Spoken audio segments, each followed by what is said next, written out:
Hi, I'm Austin. I'm Alex. You're listening to One Last Breath, an autopsy of awful albums. Where we discuss controversial, bizarre, divisive, and downright abysmal albums.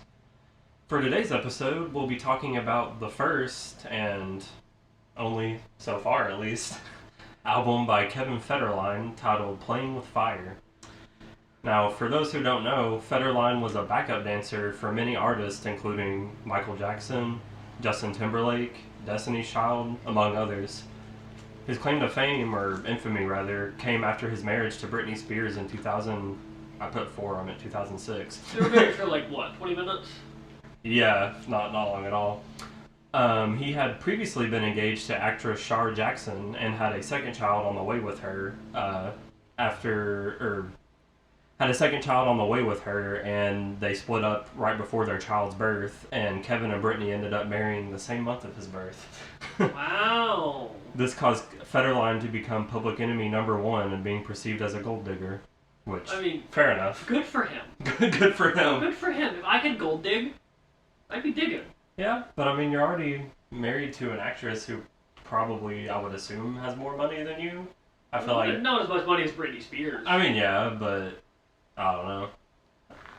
In the middle of all the media scrutiny, Federline released Playing with Fire on Halloween of 2006. To promote the album, Federline appeared twice on WWE Raw, having beef with John Cena. And you didn't tell me I could have watched those episodes. I have Peacock. I could have watched those episodes. Fucking watch it. Watch it. I don't know why he had beef with Cena. I guess because they were both rappers. Oh, yeah, I think that was when Cena was the rapper. Probably. What about a rapper? White boy rapper moment.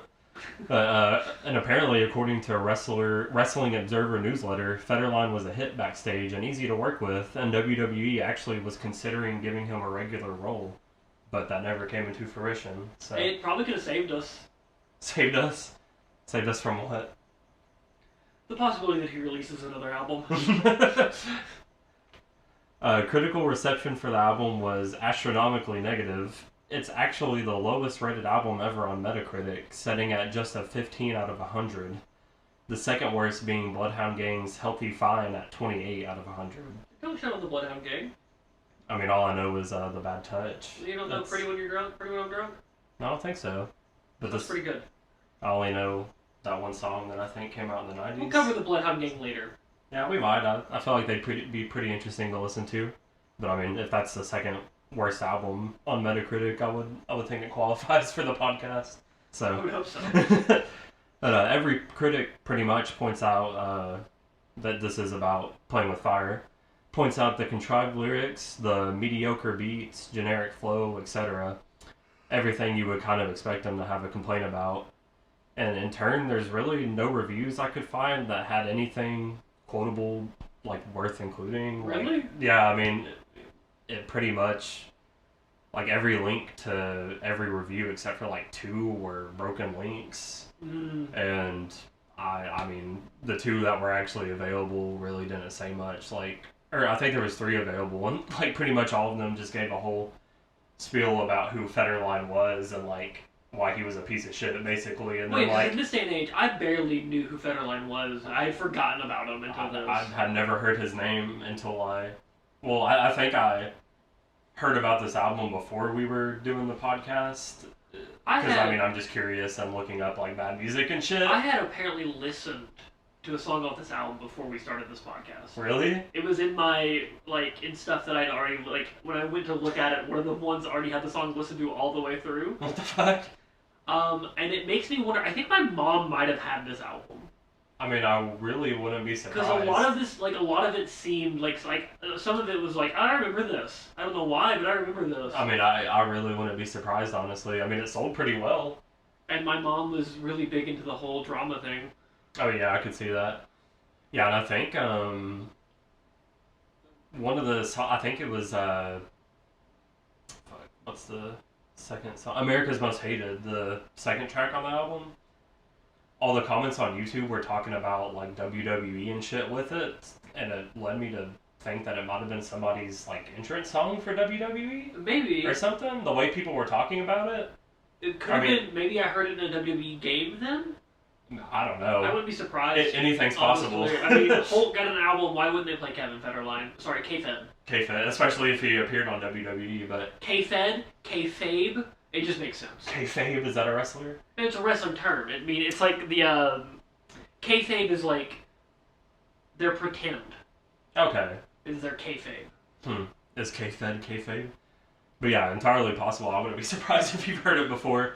As for me, I feel like, I mean, even you saying you're not really old enough to remember much about him, I mean, I'm definitely not. In 2006, I was 7, so I had no... Yeah, I only know about him because my mom was in her 20s. Yeah, I mean, my parents are ancient, so they don't know shit about this. But, the duality of man. The duality of man.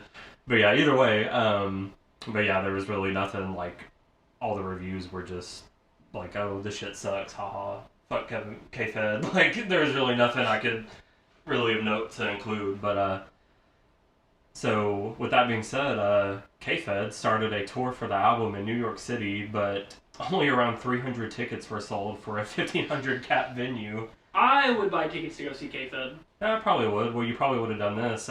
Tickets for a later show in Chicago were given away for free. Oh, I would have gone to that one for sure. I would have took that. I've been to free concerts given to me by people I don't like. Oh yeah, I know exactly what you're talking about. It was a free concert. It was, We Came as Romans? It was We Came as Romans, yeah. Yeah, I remember that. But the tour was ultimately canceled due to the lack of interest and the poor reception of the album. And just a little over a week after the album was released, Spears filed for divorce, bringing K-Fed's time in the spotlight to an end. And yeah, that's pretty much it. Ever since then, he has had like some reality television appearances. Normal shit for a guy like him. For a washed-up celebrity, yeah. And then there's been some drama with custody battles over his and Britney's kids. I mean, obviously, because she's gone through a lot. But yeah, let's just be happy that he didn't turn into an Andrew Tate. Yeah, we can be happy about that. But yeah, so any opening thoughts about the album? My first listen, I liked it. I'm not gonna lie, I did too. I ended up getting some complaints through some subsequent listens. Yeah. But I don't know. Maybe it's just like looking at it with fresh eyes. Like, we're not in 2006 anymore. Mm-hmm. Rap doesn't sound like this anymore. Yeah. So it didn't sound contrived and overplayed for the most part. Yeah, it didn't sound fresh. Like, it sounded old. Yeah, like nothing about this album is revolutionary, obviously. But I mean, I feel like even with subsequent listens, I really like. I'm gonna spoil it. I'll end up giving this a positive review. Yeah. Granted, not like overwhelming. Like, I'm not gonna give it like a fucking 9 out of 10 or anything crazy. It's gonna do pretty good in overall ranking. Yeah, which I don't know what the hell that says about us. But if any listeners want to help us and send us the numbers that we gave every album so we can make a spreadsheet. Yeah, that would be useful. That'd be nice. I mean, really, all we gotta do is skip to the end of every episode. Yeah, I'm just lazy, and we have listeners. Yeah, true. Yeah, so if you guys want to help us out, I don't know, I'll give you a kiss on the mouth. Ooh. I'll give you a kiss on the hand. Ooh, see, those are some hard to come by kisses. But yeah, so I mean, really, it's funny comparing this to every other rap album we've covered on the podcast. I would choose to listen to this out of any of the other ones. I'm not even other rap albums we listen to is Swan Songs, The Big Day, Soulja Boy. I think that's it. Technically Hulk Rules, I guess. But that's kind of all over the place. But yeah, I mean, the songs I like off of The Big Day are definitely better than the songs I like the most on this album. Same with like the songs in like Swan Songs, like the songs that I know from Swan Songs are like... Yeah, exactly. Soulja Boy, for rap albums, because they were both released in 06. For rap albums released in 06, I honestly gotta give the edge to this album. I can't even lie. Sorry, Soulja. Because that album had Crank That, and then like 2 other songs I enjoyed, and then the rest were just... What, you don't like Bathe in Apes? Oh god. I can't even remember the songs I picked as my favorites on that. I don't remember. But either way, yeah, I mean, yeah, I was very surprised with how much I Yeah. didn't hate this album. I was expecting this to be. I was talking with my wife, and she was like, "So you're listening to Kevin Federline's album? How's that?" I'm like, "Spoiler alert, it's not that bad." She's like, "I can no longer trust your opinion." Yeah, because I'm sure they remember K-Fed more than we do. Yeah, a couple years older than me. Definitely Yeah. remembers K-Fed. It was like I was like, Kevin Federline. You're like, Kevin Federline? Yeah, I'm like, what the fuck? He had an album? Yeah, so, well, yeah, so let's get into the intro of the album, which, His intro. yeah, it's pretty much kind of, have you ever heard No Vaseline by Ice Cube? No, I never got into Ice Cube. Well, it's a diss track towards NWA in general, mostly Eazy and Dr. Dre, because is when they were having the feud. And the beginning of it is just like, if I remember, I think it's kind of like this is with like different radio or like new snippets or people talking shit about the feud between them, Yeah. talking shit about Ice Cube, and it's like him saying, "Here's what they think about you. Here's what they think about you," like building up. This kind of reminded me of that because it's pretty much just the same thing, like just trying to drill into our minds like how he's the most hated man in America apparently. It was really funny. It's like the tell me about when you were younger, Grandpa. Yeah. I wonder if he has grandkids now. Probably not. Probably no, because not. his kids are probably. If they were born.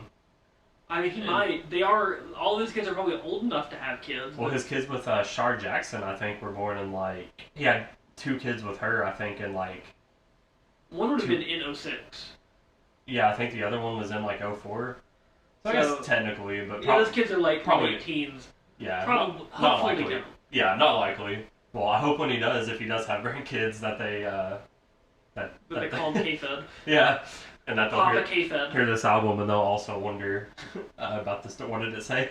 The stories from when you were young. The stories from when you were young, Grandpa, or something like that. Yeah, but either way, with this intro playing, I was kind of expecting the worst because it's a pretty cringy intro. Yeah, I mean, like, as far as skits from this era goes, it's not the worst. Yeah, but it just was kind of, I felt like it was building up to, I don't even know what, and I was like, oh god, this is going to completely just but, be like, shit. also, spoiler alert, there aren't as many skits in this album as I assumed there would be. Yeah, there's only 2. Because this was near the end of the skit era, but, like, at this point, still, if you had a skit, you had a lot of skits. Yeah, exactly. Because College Dropout was 2 years before this, and it was like, what, 5 skits? Something like that, a lot. Even Late Registration had a few skits too. And the Eminem Show had like 7 skits in it. Yeah, exactly. But yeah, so after that kind of cringy, try-hard intro, we go into the first track, The World Is Mine, which, like we were saying, I kind of like it. I thought it was a good album opener. Yeah, this isn't my favorite song on the album, but it's a pretty decent album opener, I would say. The flow is super chill. Mm-hmm. It's really nice. And it seems like he has a lot to actually say here. Yeah. Which is cool. I didn't listen hard enough to know what he was trying to say. I mean, pretty much all the lyrics on the album either talk about like how he hates the media, how the media hates him, yeah, how cool he is, yeah, how much he loves drinking and smoking weed, and then like some of his relationship with Britney. that's pretty much the entire consistency of the album. But yeah, I mean, like you said, the flow's pretty decent. The like rhymes are decent. His voice is decent. Like, you know, nothing is really stand out or notable, but the only thing notable is like how bad the hook is. I don't even remember the hook on the song. It's because it's bad. It's not catchy. It's like I remember a lot of the other hooks on the album, but I don't remember this one. Yeah, I don't even remember it, but I know that I didn't like it. You didn't like it. But yeah, I mean, nothing really stands out as overly cringe. Like, even the lyrics are, like, again, nothing spectacular, but I was expecting, like, the cringiest rap I've ever heard in my life. Yeah, I was expecting, like, an unironic Froggy Fresh. Yeah, exactly. Something like that.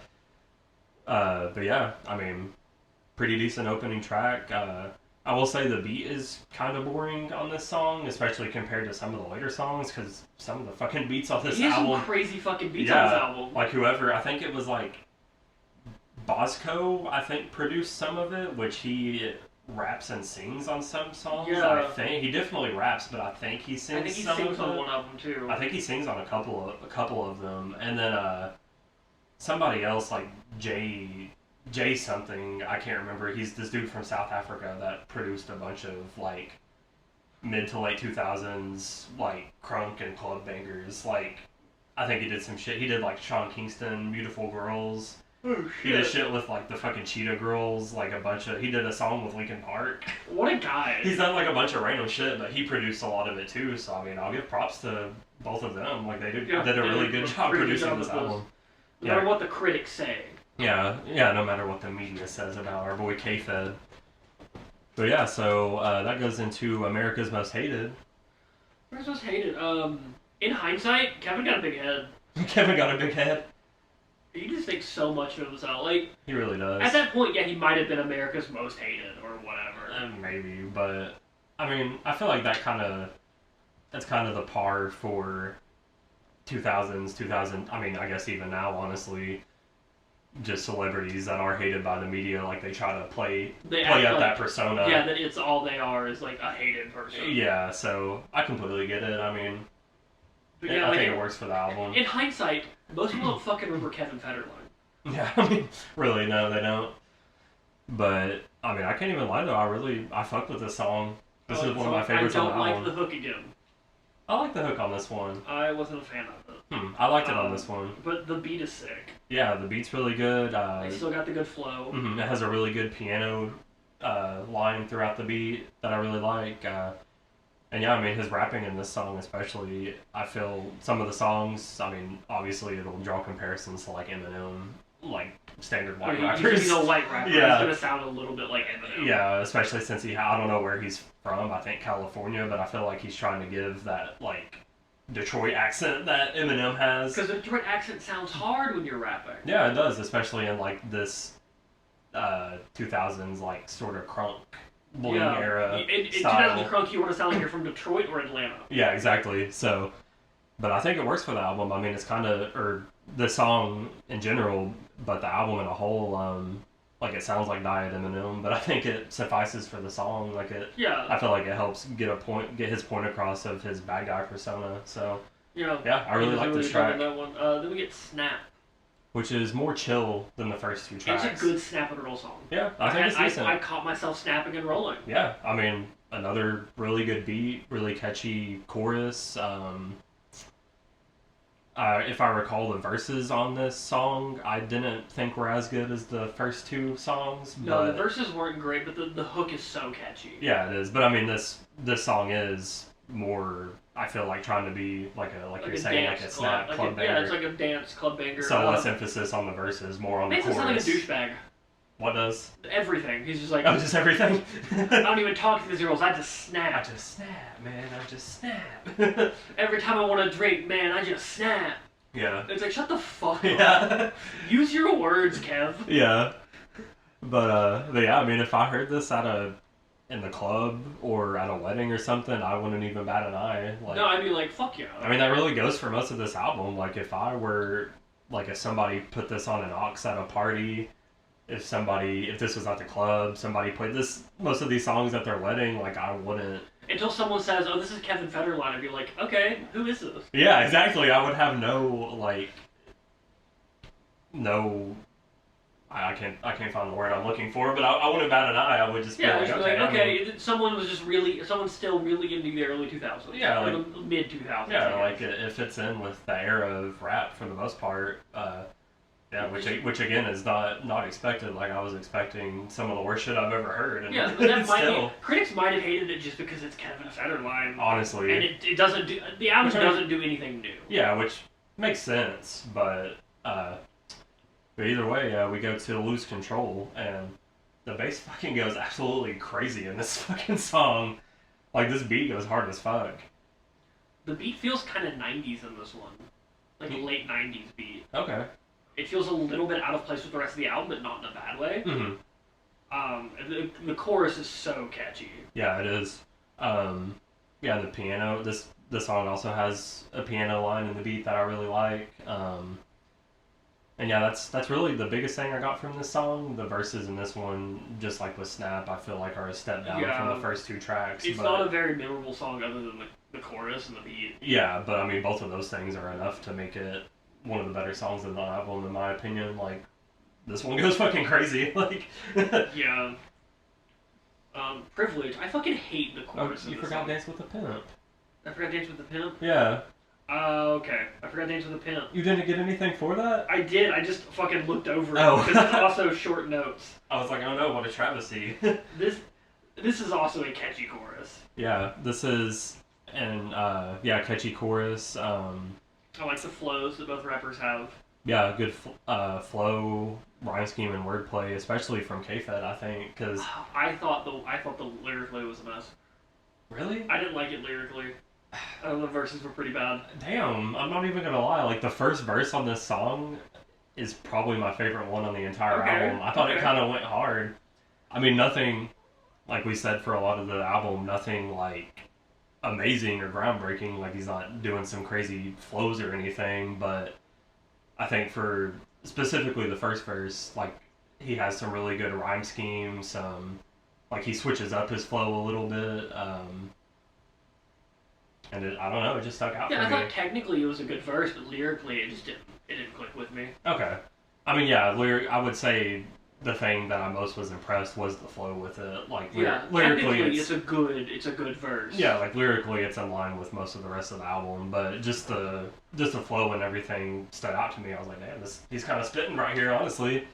And I think it kind of put Bosco's verse to shame a little. I mean, not to shame, like, his verse wasn't awful, but he definitely outshined him on this song, which is surprising because, I mean, I don't know who the fuck Bosco is, but I'm assuming he was an established rapper. I'm assuming he's more liked than Kev. Yeah, I'm gonna assume that he had done something in the world of rap, whether he was actually a rapper or just a producer, I don't know, but for K-Fed to have just entered the rap game with this album, I think he out-rapped him on this song, so I was surprised. Then we get to Privilege. I fucking hate this chorus. Really? It doesn't make any fucking sense. How do you pour a glass of privilege? Shut the fuck up. I mean, I'm assuming that that's a brand of, like, high-end alcohol? Maybe. That's what I was assuming. You know what? Let's find out. I didn't look it up, but, I mean, yeah, when I saw the name of the track was Privilege, I thought it was going to be, I was like, oh god, he's going to have a song about how he's privileged. I was like, we don't really need a song to know that, K-Fed, but I'm assuming that's what it is, but... I can't find something called Privilege Alcohol. I mean, it might have... When I looked up Privilege Alcohol... oh, no, okay, there is Hennessy Privilege. Okay, that makes sense. Okay, I guess you can sing about drinking Hennessy, you fucking loser. You fucking loser. But yeah, and I'm assuming Bosco is the one that sings this. Again, I don't know, but... Yeah, it sounds like Bosco was singing it because the voice is the same as when he has the verse later in the song. Yeah, and it also sounds like which his singing voice sounds like a Nate Dogg. Diet Nate Dogg. Yeah, I like the rap. I thought the beat was annoying too. Yeah, this one goes for more of a R&B feel than... And there's like those weird stings in it. Mm-hmm. I don't like it. Yeah, I don't like it as much as the rest of the beats, as most of the rest of the beats on the album, but I think it works for what it is. Like I said, it's kind of the feel of the whole album up until this point. It was mostly like fast-paced club bangers and shit like that, and this one is more of a laid-back feel. And with the verses being sung, goes for more of an R&B feel. Yeah. So I think the beat kind of fits for the song, but it's not one of my favorites. I'm not a big fan of this song. And then this song, I thought the best part was the chorus, because I think probably the weakest part of the song was the verses. Like, I liked the verses and hated the chorus. Really? Yeah. Huh. We're just opposite here. Huh, okay. Then we get into Crazy. Yeah, which this one, like, which this one's featuring Britney Spears, the only person any normal person has heard of to feature on this album. Unless you're a Bosco fanatic for some reason. Like, I feel like if this song was on a Spears solo album or featuring somebody else that had more fame or was more well-liked, this would have been a hit. I thought that Britney sounded really fucking annoying in the song. Really? She's so breathy. She's like, oh, I'm so crazy for you. I mean, is that not kind of how she? I mean, I'm not gonna lie and act like I know everything by her, but she's usually not that breathy. I've heard at least like 5 or 6 songs by her that I know pretty well, and I grew up in love with Britney Spears. Fair She enough. usually sounds better than that. I don't know, like this one gave me with the beat, and I guess kind of the way she sung, it kind of reminded me of Toxic. Maybe like later, I guess like this era. I guess I'm more used to like early Britney. Okay. Like late 90s, early 2000s Britney. Like Baby One More Time. Yeah. Oops, I Did It Again, shit like that. That's the Britney I like. Okay. I thought the beat and the rap in this were both fucking annoying and nothing special. Really? I think this is I hate this song. Damn. I fucking hate this song. That's surprising. Which sucks because it has Britney on it. Damn. Well, I feel the complete opposite. I mean, the verses are nothing to write home about. I'll give you that, but I don't think it's enough to drag the song down for me. Like, I really like the chorus. I like the beat. I like the synth in the beat. That's why it reminds me of Toxic, because you know how it's like dun, dun, dun, dun. It's kind of like that trippy type of synth effect on it. Yeah. That's present in this song as well. I guess that's why it reminds me of Toxic. But I really liked it. Like, I don't know. I'll stand by what I said. Like, if this had anybody else but K-Fed on it, or was just a Britney solo song or something, I think it would have been a hit. Like, I really like this one. I would have hated it as a hit. Alternate universe where this charted and Toxic didn't. Oh, I'd be so mad. We'd be talking about Britney Spears' album with Toxic on it instead. Alternate universe. Where K-Fed was in Toxic. Bruh, what the fuck could you imagine? Somebody needs to do that. Just take his verses from this song and put it in Toxic. It would fit.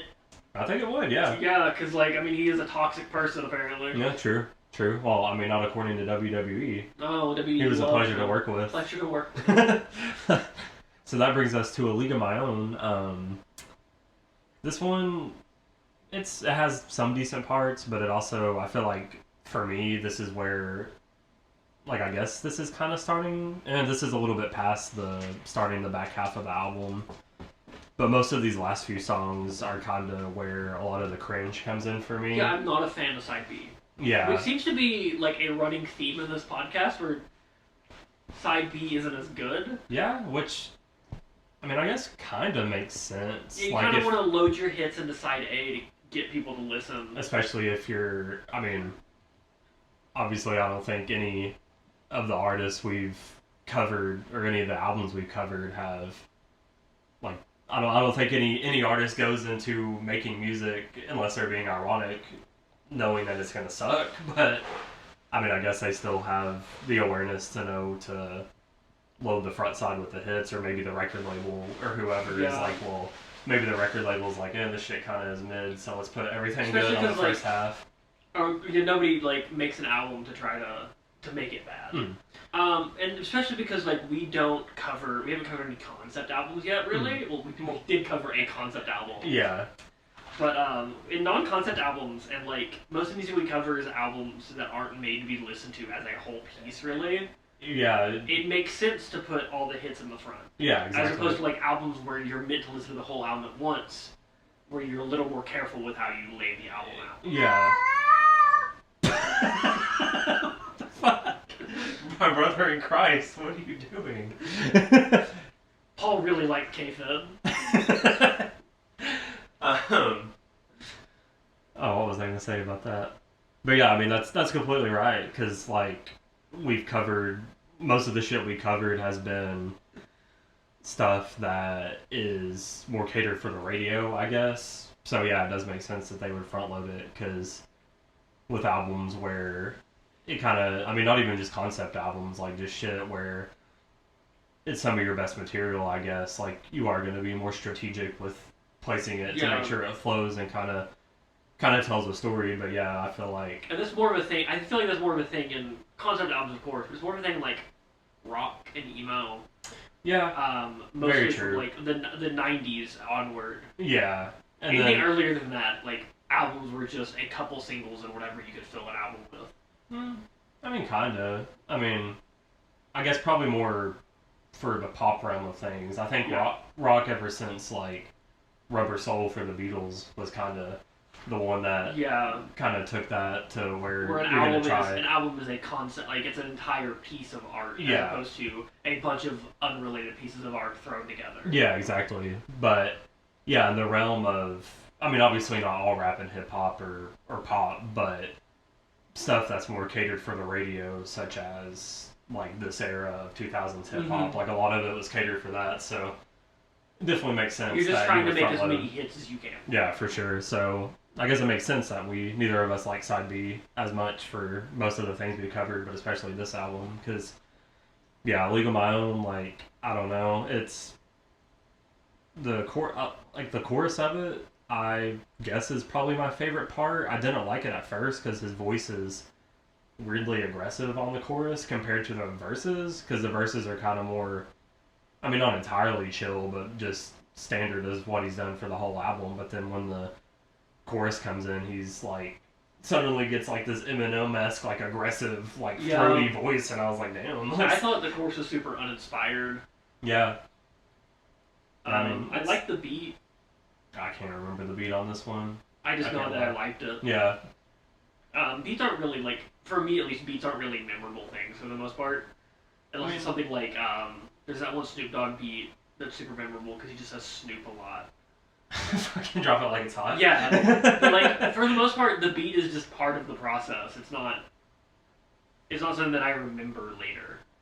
Yeah, it depends for me. I mean, if it's usually, sometimes it's the first thing that'll stick in my mind for a song, which for a lot of this, the ones that stuck out, that is the case, because for a lot of these songs, like, that's one of the best aspects of it.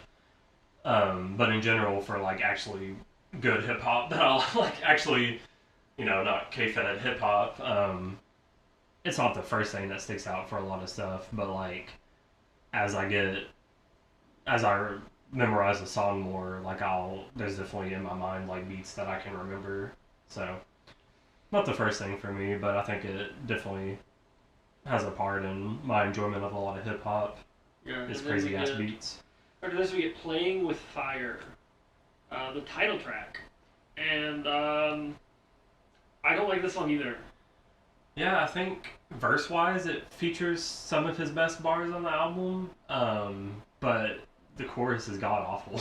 I thought the whole thing was just really fucking annoying. I mean, yeah, it is a pretty annoying song. I can't remember why I thought it was some of his best bars. That's what I put down, so. But apparently I thought that, but the thing I mostly remember is how fucking awful the chorus was, and then, again, like, nothing else is really memorable, but except for the chorus, because it's literally just him saying, playing with fire, playing with fire, playing with fire, and playing the beat's with fire. Annoying. I don't remember why, but I thought the beat was annoying. This is an album where you realize how little we actually remember, which is why we take notes. Yeah, it's very hard for some things, but I mean, when you have a week to listen to an album, it's pretty hard to remember everything about it. Mm-hmm, exactly. Which I only had 2 days to listen to. Yeah, I listened to this in 2 days. I forgot, because we had that week off, and I was like, yeah, oh, it's okay, I'll get to it. Then I forgot, and I was like, oh, shit. Yeah, I was on vacation. Well, I was off of work for fucking 12 days on vacation for a week, and then had the weekend and 4th of July and shit, so I didn't listen to it till 2 days ago on Wednesday. I ended up finishing the back half of this album. Some of my notes were finished this morning while I was watching my mom's dogs. Yeah, I finished mine last night. I actually was typing up the script for this last night because I was like, yeah, I'll do it last minute since it's it's not gonna be fucking long at all. And yeah, I got the last of them, so yeah, I only listened to this album 3 times, which I think I got 3 times. Yeah, which wouldn't work for some of the stuff we covered. Some of it I feel has taken like 5 or 6 for some. So luckily this was pretty easy to take notes, but in turn I think the least amount of listens to get notes was Attila, where I got most of my notes for the first listen. Yeah, but it was easy to get notes, but in turn, since a lot of it's nothing special, I guess, there's shit that I wrote down and I'm like, I can't remember why I felt that way, but I felt that way. Just like, was that last week where we did Streets in the Sky? Mm-hmm, yeah. Yeah, just like Streets in the Sky, it's a lot of it is samey. Mm-hmm, exactly. But that's more, I feel like that's more common in hip hop. Yeah. Because you have more of a set in stone style in hip hop usually, at least per album. Yeah, that's true. And that's what shit, like, good hip-hop is good. Yeah, of course. No, I get what you mean, because with rock, I guess I guess being broad with rock, that encompasses punk and metal and everything like that. You have four people trying to put their emotions and their feel, right? Four or more people usually putting like at least three or more for their the most heart part into the music. And like with rap, you have your beat maker who does everything. He does the beat by himself. And for most albums, it's a single beat maker for the whole album. And then the rapper has their own style they're putting into it. So you really only have like the two influences. Yeah. Which makes albums more samey, which is not a bad thing. Yeah. It just makes it a little harder for us to get notes specifically and remember things from specific songs that we don't know super well. Yeah, especially if it's mostly mediocre to decent, like... Yeah. So... But yeah, I mean, I've never really thought about that, yeah, because, I mean, for rock as a broad compass encompassing, like, anything that can be delved from rock, like, you could have a band that puts an album out that blends, like, 2 or 3 or more different genres within rock or metal and make something completely unique, whereas rap, I mean, it might be out there, but even with, like, very innovative rappers, like, I mean, I guess Kanye kind of does that. Yeah. Like, he can mix different genres. I guess, like, the best of the best, but even people like Eminem or Kendrick, like they're not, it's not like they're mixing, like, East Coast and West Coast and then, like, crunk in the same album. Like, they're kind of sticking to... Yeah, I'm sure they're mixing genres that we don't know very well together, because, like... Very possible. Rap is not something... We didn't grow up on much rap. Yeah. Well, I mean, I grew up on, like, radio rap. Yeah. But we do have a bias towards more rock-focused music, because that's what we listened to a lot of growing up, is rock and emo and shit like that. Yeah. So don't hold it against us if we're just fucking missing something from this K-Fed album, I guess, is what I'm trying to say. Yeah, but the only rap artists that I can think of that have done that is, like, probably Kanye and Outkast are, like, the only two I can think of that have really... Maybe, like, a Tribe Called Quest, now that I think about it. But... some of the, like, the more experimental hip-hop groups, like Clipping and the Death Grips do a lot of, like, all of their songs are very different because they're taking from they're taking from every genre they can think of. Same with the best rapper alive. What the fuck is his name? Aesop. Oh, okay. Aesop Rock. I don't know if he's actually the best rapper alive, but, like, he's the wordiest rapper, which I really enjoy. But that's something to think about. I've never really thought about that, but... all this to say, Play With Fire is uninspired and bad. No, it mixes southern rock, emo, crunkcore, but yeah, even, sorry to keep rambling, but even, like, stuff that can be subjectively considered shitty, like I Set My Friends on Fire, even mixes, like, fucking 8 different genres. Yeah. Yeah, whereas this, which is also subjectively shitty, is just kind of stays in one lane. So yeah. So either way, all of that to get to Interlude. Oh yeah, Interlude. Which is a boring skit that I don't remember anything from.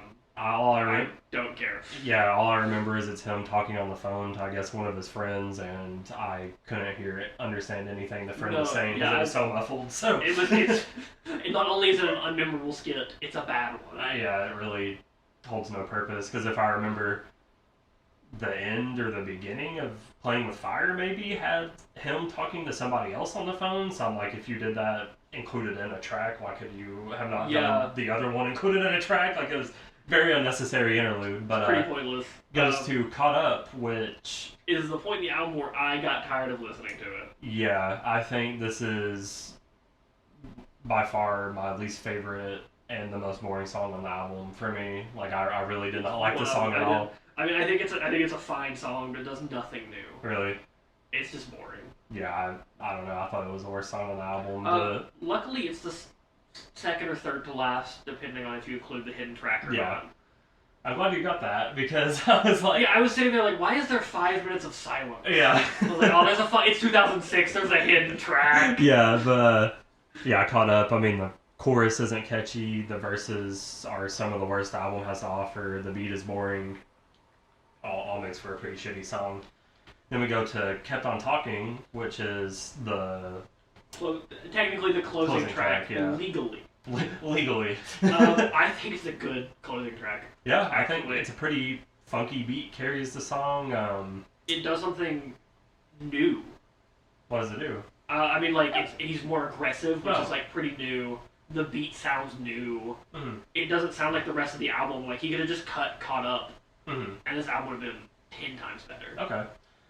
Yeah, for me, nothing was majorly of note in it besides the beat, but it's alright, but definitely by this point of the album, especially, it's starting to wear out its welcome a little bit, which is good because it's the last song set for a hidden track called Middle Finger. Oh, it has a name. I just wrote a hidden track. So this song starts off with like 5 minutes of silence, which I thought was weird. Yeah. Yeah, whenever I saw this, I was like, looking at because the only way to listen to it on YouTube, it's not even uploaded as a full album. It's the track by track and a playlist is how I listen to it. And it came up and I was like, a fucking over 10-minute song to close the album. I was like, holy fuck, 10 minutes? I'm not prepared for a fucking 10-minute epic K-Fed song. Like, what the fuck? And then it ended pretty normally and I was like, okay, cool. I was playing a video game my first listen and I was like, okay, cool. I thought, because sometimes YouTube does a thing when my phone's locked where it won't play the next video, so I like went to go hit play. I was like, oh, it's still playing. It's just quiet. Fuck, this is from 2006. Shit, here we go again. Which, like, luckily we're in the age range where we remember hidden tracks like that. Yeah, someone for sure. younger than us would be like, oh, this is stupid, I'm turning this off now. Yeah, for sure. Yeah, I remember, I think the first hidden track I was ever aware of was All By Myself at the end of Dookie. Yeah, I remember being startled by the hidden track from some MCR album. Fucking Danger Days. Yeah. Yeah, it started after Vampire Money, the last song. It's not that long of a silence. I think it might just be a minute or so. But then it starts absolutely fucking blaring the national anthem. So fucking loud. Yeah. And it's like distorted, and it's like obviously like every fucking level of any volume, like bass and everything, is cranked to 10, and it sounds like it's coming through it's like megaphone speaker. It's like a deep fried meme before deep fried memes. Yeah, like it reminds me of a sound that would play on a fucking what are those fucking internet horror videos called? Oh, the jump scares? No, the fucking not interactive horror. Damn it, what are they fucking called? Where it's like the YouTube videos, where it's like ARG. Oh, augmented reality games. Yeah. It reminds me of a song that would play on a fucking like ARG when it's like the creature. Hornets. Yeah, something like that. Yeah, just out of nowhere. I remember. Do you remember that one time when we were listening to the album, and I guess we hadn't listened to it in full, maybe, or hadn't listened to the CD yet, but we were in my room listening to it, and I think we were both asleep. Like, had fell asleep to the album. We were like falling asleep or were asleep or something. Probably after like a 2-day binge of staying up and drinking like 3 Monsters, which we used to do back in the day. Constantly. Yeah. Yeah, I just remember like we were half asleep or something, and just all of a sudden it was like dun dun dun dun, and we just fucking was like, oh fuck. But yeah, luckily this wasn't as jarring as that. Honestly, thank God hidden tracks are a thing of the past. Yeah, I would agree with that. But yeah, I feel like I don't really know why it was included as a middle track, because this is another good song, I thought. I think it's nothing special, but like it's not bad. I mean, it has a pretty fucking crazy beat. Yeah. And it has a really good energy. Like, I think this is the most aggressive, and like I can feel him actually giving energy on this song. Yeah. Which can be said for a lot of the rest of it. I feel like it wasn't worth sitting through 5 minutes of silence for. Yeah, definitely not.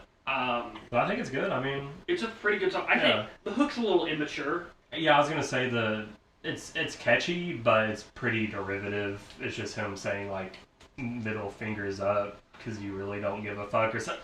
So it's been done before. That's been done like a whole lot. It really wasn't necessary, but I think it's a decent way to close the album. I mean, shouldn't have been a bonus track, but I think he should have just gotten rid of Caught Up. Yeah. And put either Kept on Talking there or this there. Yeah, for sure. But yeah, I'm glad it wasn't a a 10-minute closing track.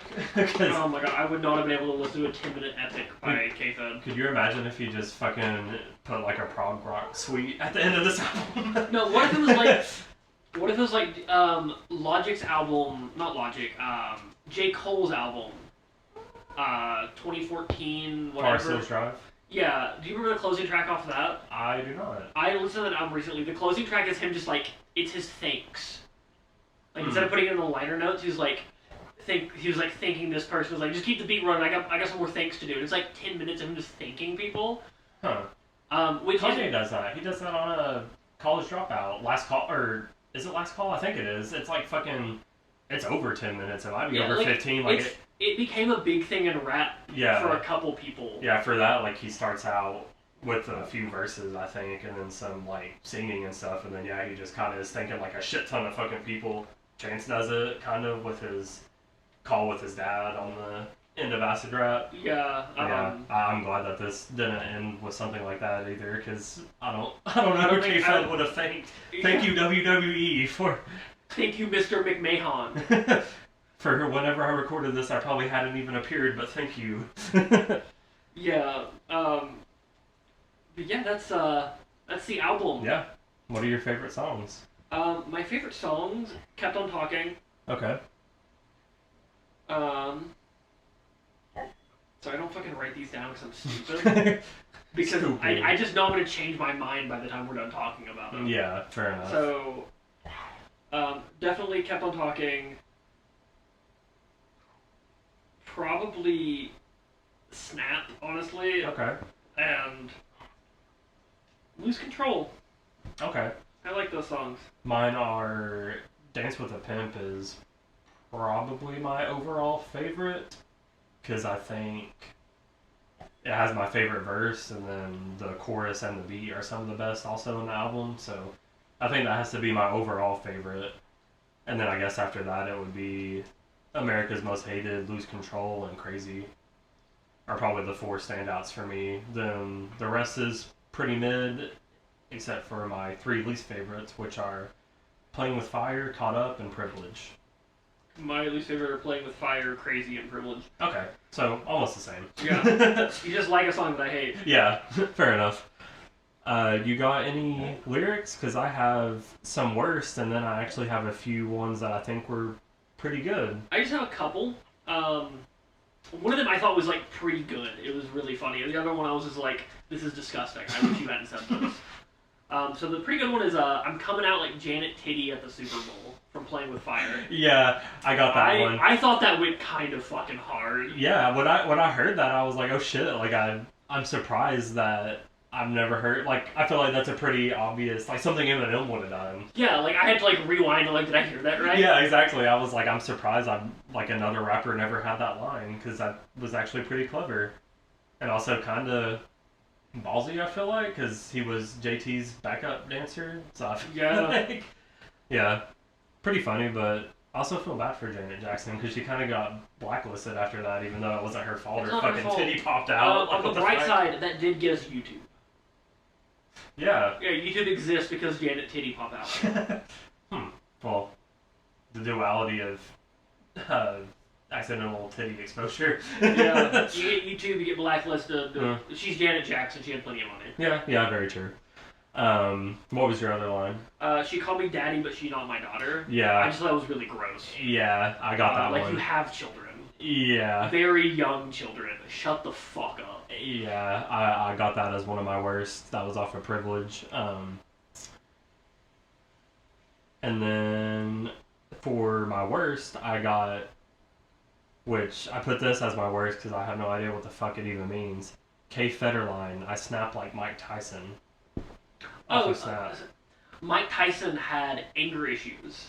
Yeah. One of the times he went to prison because he snapped and punched a bit. Bruh. Yeah, he snapped like Mike Tyson. Yeah. You're seeing above these bars. I'm playing 3D chess. I was literally like thinking of actually snapping. You can't snap in a boxing glove. No, I literally looked it up. I was like, is snap? Because I mean, I don't know shit about boxing. I was like, is that a boxing maneuver? I was like, what? And I looked up snap, Mike Tyson snap boxing, and nothing came up. And I was like, I don't know what the fuck he's talking about. Well, I didn't read between the lines on that one. And then also from Snap, yeah, I'm hotter than a pizza oven. Pretty bad. Bars. And then from Privilege, I got fell in love with the herbs just like my wife.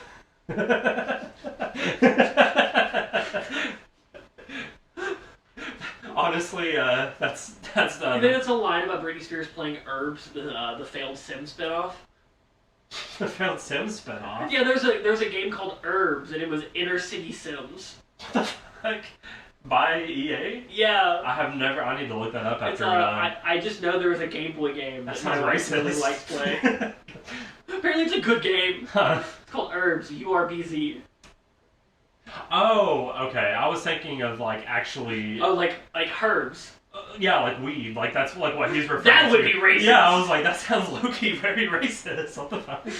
Okay. No, herbs like urban. Okay, I need to look that up. I was like, damn, alright. But yeah, that was a good line. I was like, I guess K-Fed's channeling his inner Chance. I love my wife. Fell in love with the herbs, just like my wife. My wife who's gonna leave me in a month. Yeah, and then my last, a week. Holy shit. A week and a day, I think. It said it was the 7th of November. And this was released on Halloween, so. Oof. And then this is probably the best but yet worst line on the album, from Caught Up. When we first met, you was my lifetime partner, my life crime partner, my wife, my honor. But now I'm feeling like George Bush and Osama.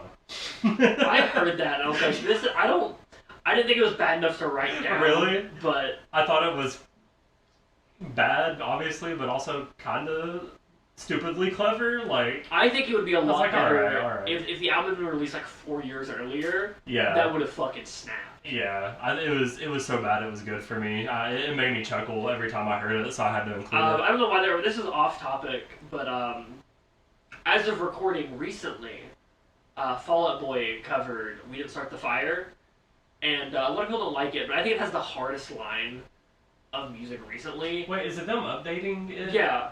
Okay, You thought it was just a one-for-one cover? Well, no, right before you guys told me about that, I saw a video on TikTok that had that as the audio, and I didn't know it was Fall Out Boy. I thought it was just like the user that uploaded it. Yeah. Because people will do shit People like do that. shit like that. Yeah. I didn't know that was Fall Out Boy. But yeah, it's like they said in like Twin Tower second plane, and it goes so hard. Fuck yeah. Hell yeah. Yeah, I need to actually listen to it. That sounds sick.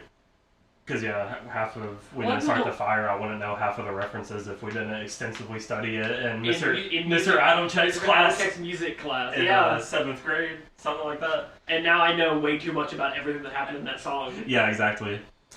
But, and before we get to our rating, I have, other than the Janet's Titty line, I have 2 lines that I actually thought were pretty good. Okay. From A League of My Own, we got, when the MC cocks the hammer, you can't touch me. I thought that was actually pretty good. Catch that. That's pretty good. I didn't catch it on listen, but whenever I get lyrics for like the best or the worst or whatever for the podcast, I go on Genius and just skim through it. When I have and time, I usually do one listen where I read through it. But yeah, like I said, I was like, oh shit, I have to get this done. Yeah, I did it literally last night when I was doing everything else, finishing up to prepare for this. But yeah, I was like, damn, that was actually that's pretty good line, good. Pretty clever. And then in the first verse of Dance with a Pimp that had the really good flow, I actually like this part where he said, dudes hate K-Fed, girls love K-Fed, it don't matter to me because K-Fed stay fed. It's not bad. I actually like that. Not bad. It's like, damn, some pretty, not amazing wordplay, but I like the flow of it, the way it went. So, yeah, he had some decent bars in him. Some stinkers, but, not as bad as I would expect. So, with that being said, we'll get to the final rating. What are our aggregate scores? From Metacritic, with 397 ratings, user score is 2.2 out of 10. And then, as we said previously, the critic score was 15 out of 100. So it's a 1.5 out of 10. Very, very shitty. And then, even worse than that, on Rate Your Music, from 711 ratings, we have a 0.86 out of 5. Well, that becomes a 1.72 out of 10, so that's technically better than the critic rating. Okay. Alright. Not by much. Yeah. But that was the first thing on anything I've seen that was less than a 1. I was like, God. I think they're wrong. I think they are too. I would give this album a 6.5. Yeah, I was. Until side B, it was a 7. I was trying to think last night, like around what I would give it. This one's pretty hard to rate for me, because I don't want to overrate it, because obviously there are really shitty aspects about it.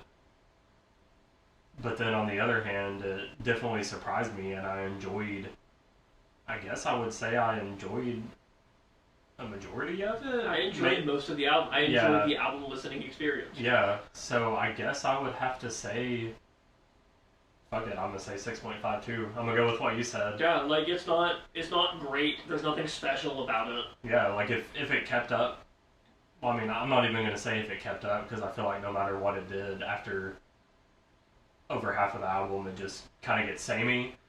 But side A, yeah, I would give side A probably a 7.5 out of 10, honestly. And then side side B gets like a 5. Yeah. So that it comes together to make 6.5. Yeah. So that being said, I don't know if I would give this one last breath. Like personally, I would, but I don't think it does.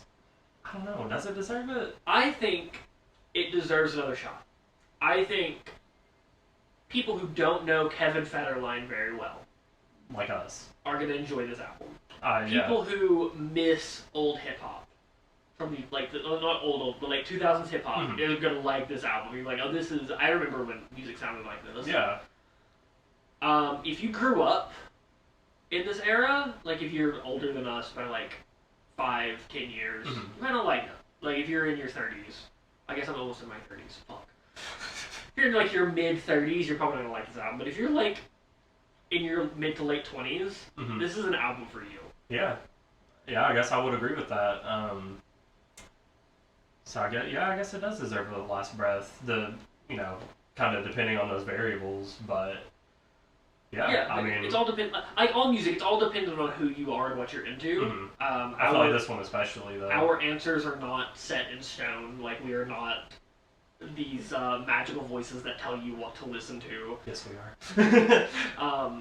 But if you like anything we've talked about, check out a couple tracks on the album at least. Mhm. Check out the tracks we liked, I guess. Yeah, but yeah, I mean, very surprised with my enjoyment of this album, as you are, I'm sure. Yeah, I was expecting to be miserable for 3 hours of listening to this album. Yeah, but with a score of 6.5, I mean, again, we'll have to get a spreadsheet, listeners, but I feel like that probably is a better score than we've given, I'd say, probably half the albums that we've covered. This is probably in the higher percentile of our albums. Yeah, at least in like the middle-ish, average-ish range that we've given albums, so... we will one day have a spreadsheet and have a ranking of all the albums. We'll keep a top 3 at least. Yeah, one and day. then gets upset.